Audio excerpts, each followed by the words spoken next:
आपल्या सर्वांचं या पत्रकार परिषदेमध्ये मी मनपूर्वक स्वागत करतो।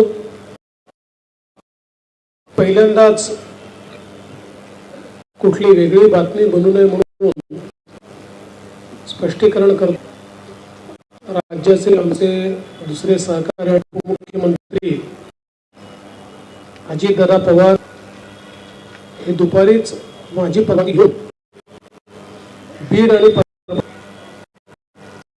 या दोन्ही ठिकाणी ज्या घटना झालेल्या आहेत त्या घटनेमध्ये जे पीडित आहेत त्यांची भेट घेण्याकरता त्या ठिकाणी गेलेले आहेत, म्हणून ते पत्रकार परिषदेत उपस्थित नाहीत। अन्यथा अजितदादा नाराज अशा बातमी कृपया लावू नये। आताच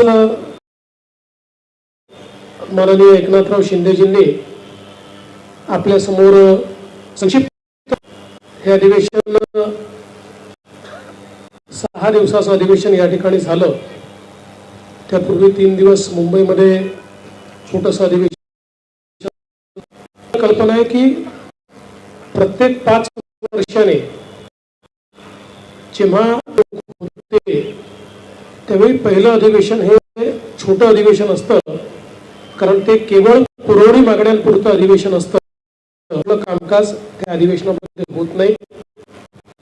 तथापि या 6 दिवसामध्ये भरगच्च अशा प्रकारचं कामकाज अधिवेशनामध्ये राज्य सरकारने केलेलं आहे आणि विशेषतः 17 विधेयकं मंजूर करण्याचं काम आणि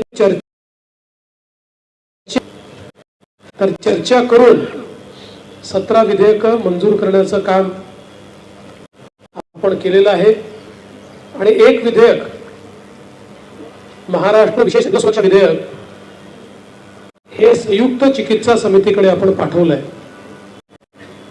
खरं म्हणजे अर्बन नक्षलवाद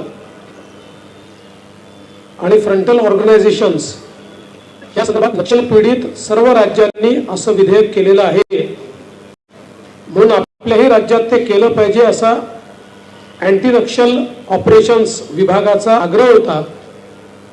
म्हणून आपण ज्यावेळेस शिंदे साहेब मुख्यमंत्री होते आणि मी गृहमंत्री होतो त्यावेळेसच आपण याचा मसुदा तयार केला होता, परंतु या संदर्भात अनेक अफवा पसरवण्यात आल्यामुळे त्यावेळेस आम्ही ते मांडलं नाही आणि आताही विरोधी पक्षाने कुठलीही मागणी न करता आम्हीच हा निर्णय केला की अशा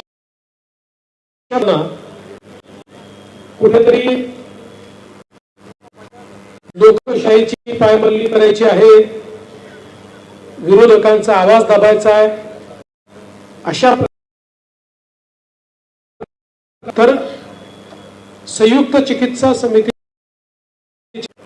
सर्वांना आपलं म्हणणं मांडता यावं ही व्यवस्था उपलब्ध करून देण्याकरता हे विधेयक आम्ही संयुक्त चिकित्सा समितीकडे पाठवलं आहे।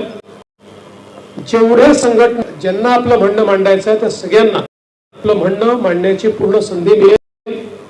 सर्व पक्षीय 21 लोकांची समिती या ठिकाणी ही तयार करण्यात आली आहे आणि त्याच्या रिपोर्टवर पुढचं काम हे या ठिकाणी केलं जाईल। जवळपास 35,000 कोटी रुपयाच्या मागण्या या आपण या ठिकाणी मांडलेल्या आहेत।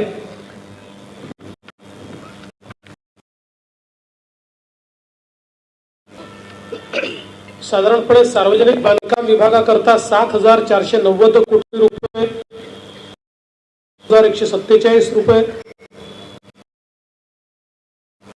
उद्योग ऊर्जा कामगार आणि खनिकर्म विभागाकरता 4,112 कोटी रुपये असे ठळक आपण निधी दिला, ज्यामध्ये आमची जी फ्लॅगशिप योजना आहे मुख्यमंत्री बळीराजा सवलत योजना त्याच्याकरता 3,500 कोटी रुपयाची तरतूद करण्यात आली आहे।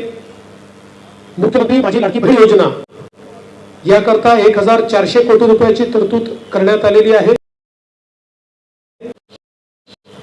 वेगवेगळ्या योजनांच्या माध्यमातून या ठिकाणी आम्ही ज्या योजना दिल्या होत्या त्या पुढे सुरूच राहतील याचं द्योतक या पुरवणी मागण्यांच्या माध्यमातून आलेलं आहे.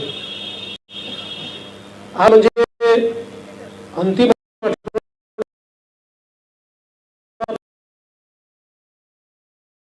आणि मराठवाड्याला या सरकारने काय दिलं आणि हे सरकार काय देणार आहे. एक प्रकारे सिंचन असेल, उद्योग असेल, गेल्या 2.5 वर्षात भागामध्ये परिवर्तन आमच्या सरकारने केलं याचा लेखाजोखा मांडत असताना पुन्हा देखील मी त्या ठिकाणी मांडलेला आहे. आमच्या सरकारच्या अजेंड्यावर महाराष्ट्र आहेच, महाराष्ट्रासोबत